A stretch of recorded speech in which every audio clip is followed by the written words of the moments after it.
بسم الله الرحمن الرحیم. السلام علیکم ملګری، زه احسان وزیر سوشل ورکر ضلع بنو تاسو مخاطب یم.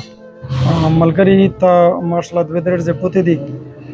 خو زه یو اهم او ډېر ضروري پیغام تاسو سره شیر کوم چې ټوله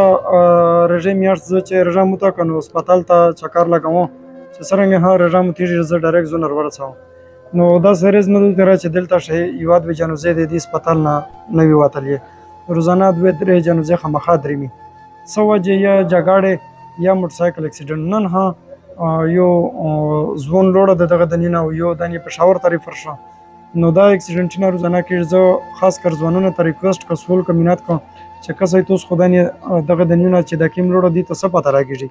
غام یې کور ولته پرشو نو چې کیم اکسیډنټ نه وشي هغه هم مسله جوړ شي مطلب اپریشن ته سیخ شي پیسې لګیږي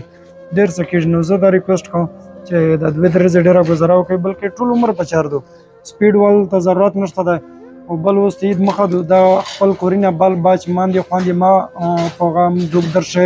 مبتلا کوي او خلک ته تکلیف در سره جوړ شي مطلب نه کور گاوند ولید کړای شي توس تلوسا غم زنه جوړ شي نو ریکوست مې دا و چې اکسیډنټ نه سره سوچ وکړي سپیډ نه ما وایي او بل ز خپل ام پی ایس صاحب ته زید الله ته ریکوست کوم مې اسرار ته ریکوست کوم چې اوور سره ایچ ډی صاحب ته ریکوست کوم چې د میژو چې کوم تحصیل ډمل خلک ته هغه ته د دلته شی ملسي اجازهات ملاو شي چې دلته ملسي وته ملاویږي به شاوي ځکه چې اوس اکسیډنټ وکړو زخمی سړی وي او د ځینې خامخا بیا ریسی ډمل ته ورې ملسي ور کټ کوي بیا ور نو یو سړی نه انسان نه وینه روانه وي او ته په ملسي پسې ریسی ډمل ته لاږي نو په چار دو چې دغه هغه وشي ملسي اجازهات ملاو شي یا ریسی ډمل بجای پکې جن شنو دا ډیره شوی زه ینګ ډاکټر اسوسییشن ته دا ریکوست کوم چې کچېره تاسو ته وسه کېږي نو د ایملسي اجازه ته میش تحصیل د مل خلک ته ملاو شي او ځوانان ته یو ځل بیا ریکوست کوي چې خوای فایرینګ نه منه شي او د عید پر د سپیډینه میډینه مو مهرباني شکریہ